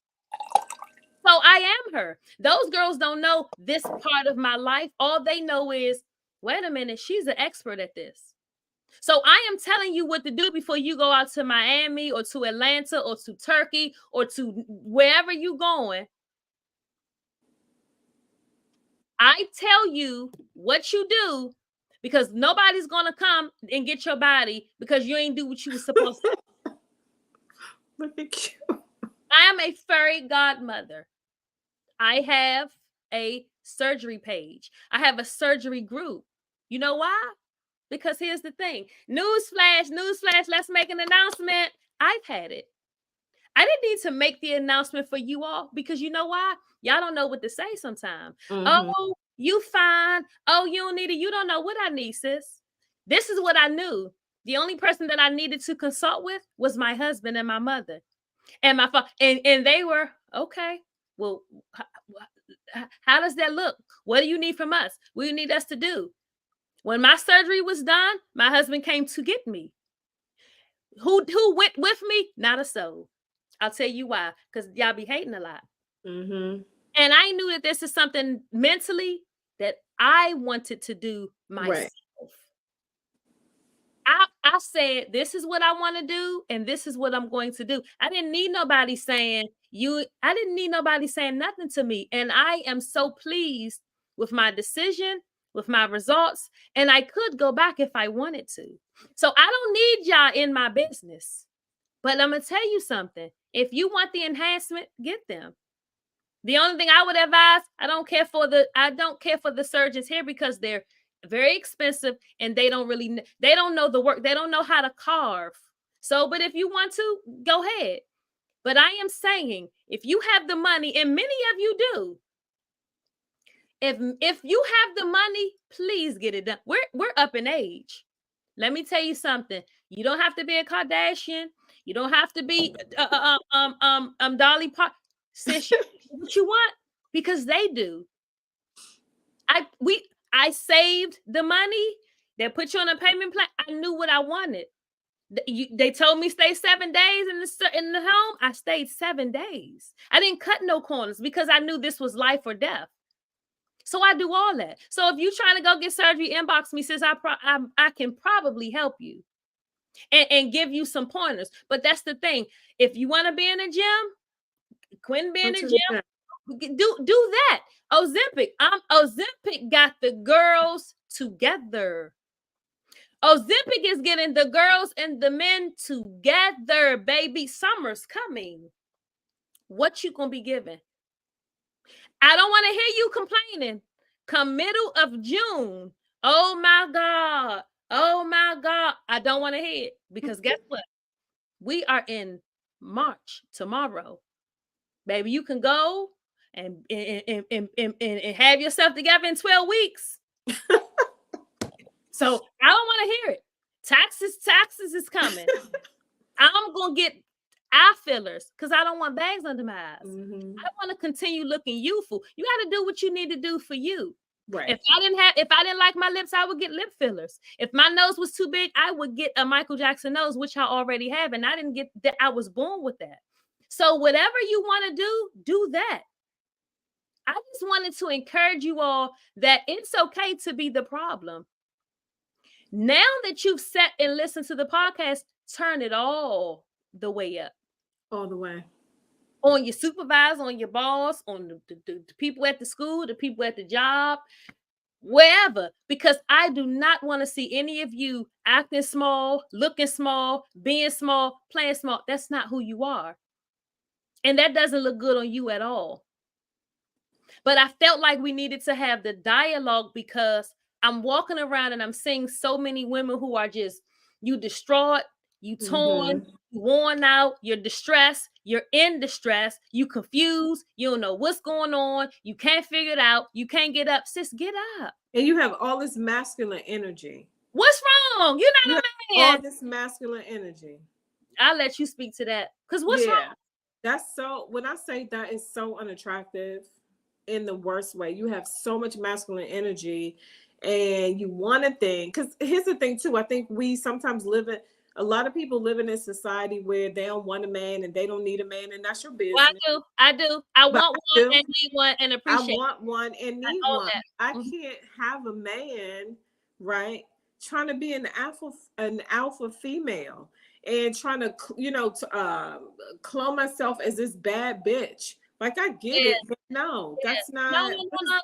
You're not doing that. It's very unattractive. Yeah. Right. So we need to, and I know that, people use a lot of, little slogans and colloquialisms and all of this, and we want to be soft and all of those things, but you have to also know how to attract what it is that you want. Yes. Right. Yes. And the worst thing in the world, and you see that because a lot of people are just insecure and you are not taught well. If I grew up in a household, and of course it's so easy to become what you've seen, right? What you grew up in.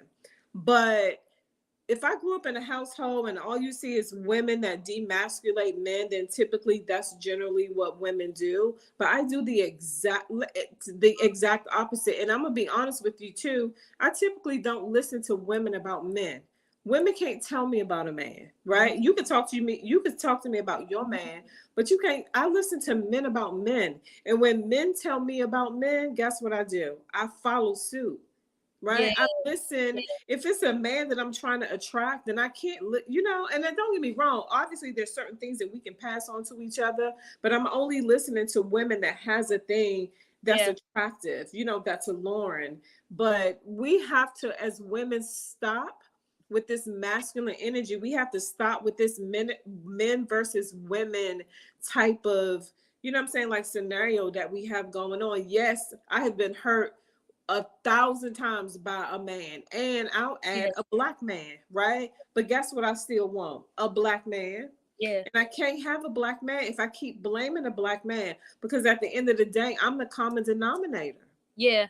So you got to figure out what is it. And then I'm not saying that it's always you, but if it is you, recognize that it's you and make whatever changes necessary that you have to make. So that then when you see women like you, Kia, when you see women, and I'm going to just even say myself, because every man I ever had, everybody always hated me for it. Yeah. So let's just say that. Yeah. But so when you see women that are in healthy, happy relationships, you're not jealous. You're not insecure, right? Because people have to do what, just figure out what it is that you need to do to change your life to get what you want, and then just focus on that. And then just surround yourself around people that is doing the exact same thing. Yeah. Don't get mad at me. No, because you can't be mad at me. I know who I am. I am secure in who I am. You should be mad at yourself for not knowing who you are and struggling with that. But here's the thing. When it comes to we were talking about this last night. Women, being in your femininity gets you so much respect. Baby. Have an open mind when I say this. I'm not talking about sexually. Mm-hmm. Being in your femininity, Mm-hmm. how you walk. Now, sometimes you might gotta get a little, you might gotta get a little. Right. That shouldn't be every day, right? It's in your walk, it's in your talk, it's in the way you smell, it's in the way you do your hair, it's in the way you write, it's in the way you handle other people, it's in the way you handle the butler versus the CEO. It's Mm-hmm. all in your feminine. There's so much respect that you receive from Mm-hmm. other people who are confident when they Yeah. see you in your femininity. Listen, do your homework. It is once you learn what that is and how that works, you'll be okay. But it's levels to that. You got to be Mm-hmm. safe in who you are to be able to tap into your femininity. Because listen, there are some nights you shouldn't have on wool pajamas all the time. If you have a spouse, Right. be in your femininity. Yes. Let him ask you, well, wait a minute. Well, what, you going somewhere? Well, what? Be in your femininity. Mm-hmm. Spray your perfume. Do you know? And I don't have to. Target has beautiful perfumes. Mm-hmm. Zara. So don't tell me you ain't got no money. Y'all be having money. You paying for the phone bill when you on hit. Y'all got some money. Be in your femininity. Get the things that you know will enhance until you can get the other stuff that costs a little bit more. If you want a new Mm-hmm. hairstyle, get it. If you want to cut it, cut it. You want some braids, get some braids. But when you are walking around unsure, that is what you get. And but then, well, this is me. If he says to me, "Oh, I like your hair short black," but then I say, but I was gonna do blonde," and I mean, I have a right to do that. But then, when every time a woman with short blonde hair walk by, and he looking at him, then you upset. You're Well, looking the man crazy. said to you that he like you in, short black whatever color hair, Yes. and but you said I ain't getting that because that's not what I want to do, and you ain't my father. Okay, well, and you have a right to say that. But don't get mad when he looking somewhere else. And again, all of this stuff is also, it's not saying that if you do something, a person is not going to do. It's not that. But again, for me, if I'm in a relationship and my goal is to please my partner, then that's what I'm doing, right? Yes. And it Yes. ain't fight, it ain't no fuss Yes. about it. Especially if you have somebody you should be with somebody that is worthy and that you find value in enough, right, to provide those things for. So Yes. But being in a relationship is it can be top tier because you both know who you are, yeah. you both bounce off of each other, you both are secure in who you are. Both my husband and I, we love to get dressed, but we ain't battling who looked the best. Right. We matching each other. When we're out, people are going to look left and right. Now, I understand what the look is because I get it when I'm alone. But I want you all to get to a place where you are willing to invest in you, invest in Mhm. yourself. Them kids don't need nothing. You do. So you get so caught up on being a full-time mother. Oh, I gotta go to work. I work 3 jobs. Oh, that's fine too, right? But I'm sure you got some leave. Tell one of them jobs you need 2 days off back to back so you can do some things for you. But you can't be in your femininity if you're frustrated. No. You And can't be in your tired. femininity if you wired and tired. It's not. It just does not work that way.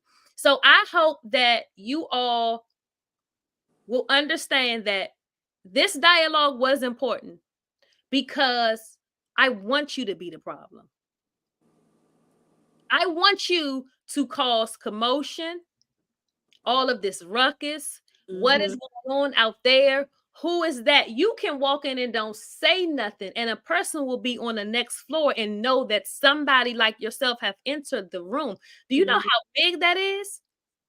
But if you small-minded, right? If your mind is this big, you'll say, "Oh, all them men looking at her. What? All them women looking at him. Oh, wait a minute.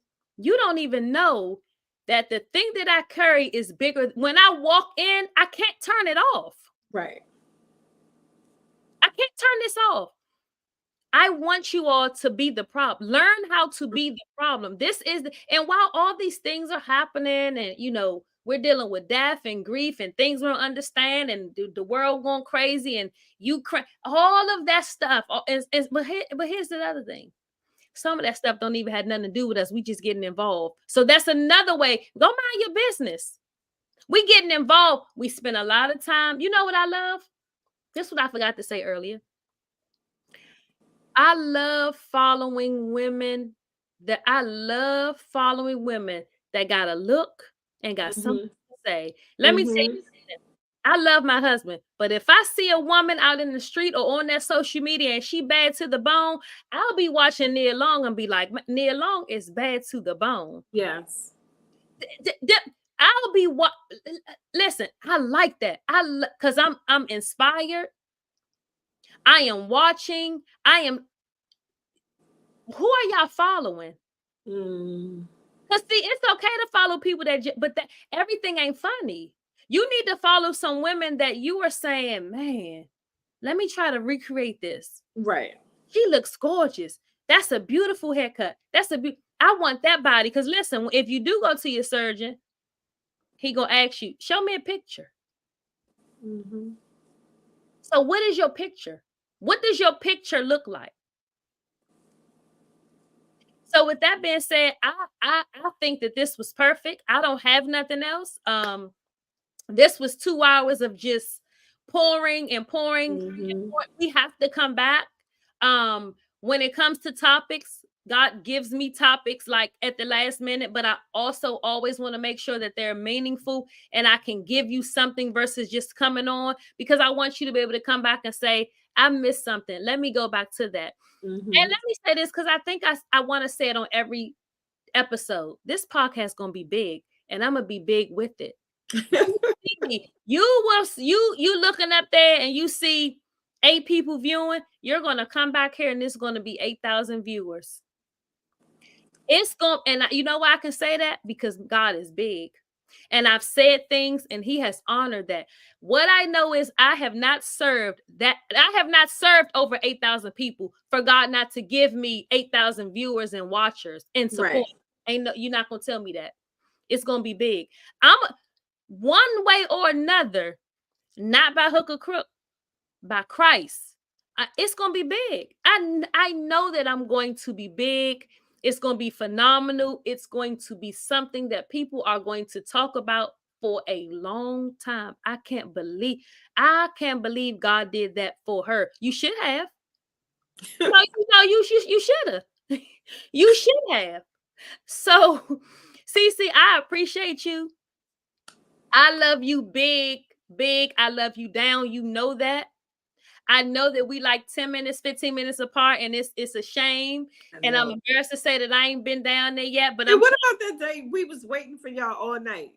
Ain't that a shame? 1 and 2 o'clock. Ain't that a shame? Ain't that a shame? But you know what? We're gonna get this together because we need more of this. And I think women and men need to hear. We need to be able to bounce things off of each other, because the day is over for you to be mad at somebody. Yeah. Right? Some of us in our 40s. How long you think you gonna live? You still mad about what happened 25? Don't even come back over here, because we want everything over here to be healthy, whole, and healed. They got therapists. You need a therapist. blackgirltherapy.com or blackgirlsfortherapy.com. Google it. I don't know. They got Black men. Do what you need to do. So not only can you be your best self for you, but you your best self for the people that you love. Because you get you a headache. The people in the house, you don't wore people out. Tired of hearing about you saying, I need to get this weight off of you, but you ain't got to went to the gym one day. I want to get this weight off of me, but you eat every single time you see food. Why do we have to suffer because you don't have any discipline? Right. But this is what the Speak Well podcast is about. I'm coming to help. And y'all know I'm coming to help. And this is what I would appreciate while I have you here. If you're not subscribed to my channel, please subscribe to my channel. I love YouTube. I am sick of Instagram. I am trying to get to the place where I can come completely off Instagram. I'm just really running the traffic from Instagram to YouTube. I want YouTube money. I don't want nothing from Instagram. If they give me a check, okay, fine. But I need you all to subscribe. I need you all to like. I see your comments, so you all have participated. I hope I didn't miss anybody, but I do want to open up the floor really quickly if you have any questions, because I don't want to leave anybody kind of just out there. Do you have any questions for us? If you do, you can inbox us, inbox me. If it's for CC, inbox it to me. I'll make sure she get it. But we just want to make sure you are your best self for you. That's what we want to do. We want to make sure you're your best self for you. So again, I appreciate all of you. You come in, you sit with me, you stay with me for 2 hours, you're engaged, and that is what I appreciate the most. You could be anywhere in the world, but you're here with me. Thank you for tuning in to the Speak Well podcast. This was episode 5. You are the problem. CC, I love you. I will call you tomorrow. Thank you all for tuning in. I'll see you soon.